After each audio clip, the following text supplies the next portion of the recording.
मैंने जैसा माइक से कहा कि वो लोग जो अहंकार से डूबे हुए थे वो लोग फिर सड़कों पर हाथ जोड़ रहे हैं। मैं आज चेता नहीं रहा क्योंकि वो अंदर बैठने वाले लोग एसी के कमरों में बैठे, सिर्फ उन्हें बता रहा हूँ कि सुधर जाओ समय, अन्यथा इसी सड़क पे आकर के इन स्टूडेंट से माफी मांगनी पड़ेगी। ये वीसी साहब मैं कह रहा हूँ जैसा कि इनके कानों में अहंकार का ज्यादा मैल जमा हुआ है, आरएसएस का घमंड इन पर छाया हुआ है। जितनी जल्दी उसको उतार लें उतना ठीक है, अन्यथा मैंने कहा कि एग्जाम्पल्स रहे हैं, उन एग्जाम्पल्स को हमें दोबारा दोहराना ना पड़े।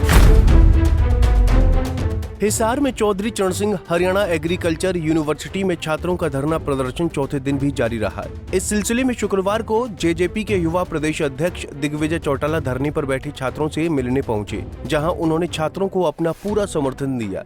साथ ही लाठीचार्ज में घायल हुए छात्रों का हालचाल भी जाना।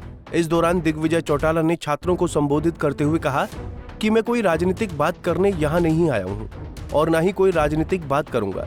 दिग्विजय ने कहा कि वीसी को हटाने की पावर सिर्फ राज्यपाल के पास है, इसलिए जल्द ही इस मुद्दे को लेकर एक प्रतिनिधि मंडल राज्यपाल से मुलाकात करेगा और वीसी को तुरंत बर्खास्त करने की मांग करेगा। वहीं उन्होंने वीसी को सख्त लहजे में चेतावनी देते हुए कहा कि अभी भी वक्त है, सुधर जाओ। मैंने एसपी साहब से बात की है और एसपी साहब बहुत सूझबूझ वाले व्यक्ति हैं।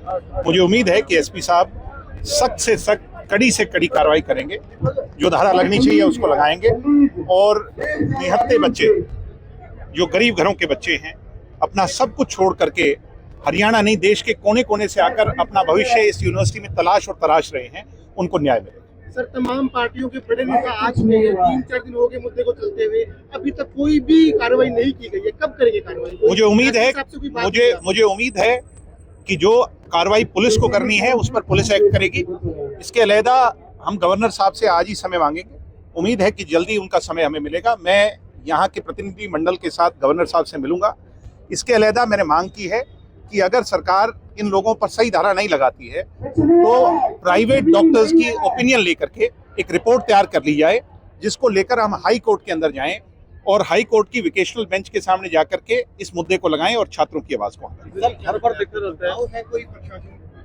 निश्चित तौर पर कोई ना कोई दबाव जरूर है, ऐसा लग रहा है, मगर दबाव नहीं होना चाहिए, अन्यथा ये चीजें बहुत दिशाहीन हो जाती हैं। जब हम छात्र संघ चुनाव के लिए आंदोलित थे वो इसी तरह का आंदोलन था और दबाव में रह करके जो समय जाया सरकार ने किया उसका ही खामियाजा उन्हें बाद में भुगतना पड़ा।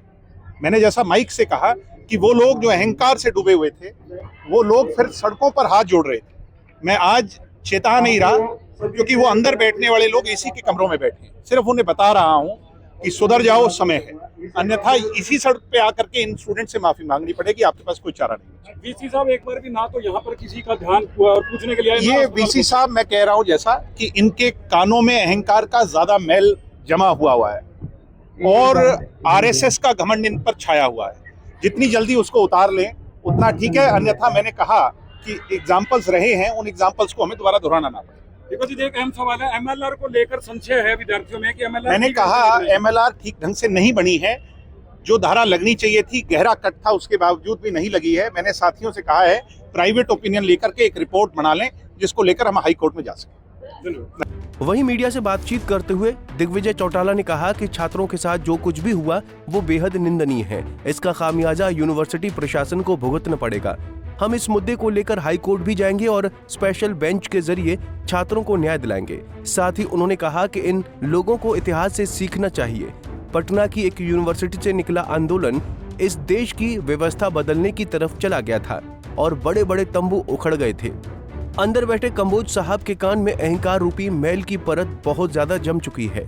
मैं उनको कहना चाहूंगा कि इसे समय रहते साफ कर लें, वरना तेरी कुर्सी तो बहुत छोटी है। इससे बड़ी बड़ी कुर्सियां यहाँ के नौजवान उखाड़ फेंकने का काम करेंगे। हिसार से विनोद सैनी, पंजाब केसरी टीवी। हमसे जुड़े रहने के लिए हमारे YouTube चैनल को सब्सक्राइब करें और नई वीडियो की नोटिफिकेशन के लिए बेल आइकॉन को दबाएं।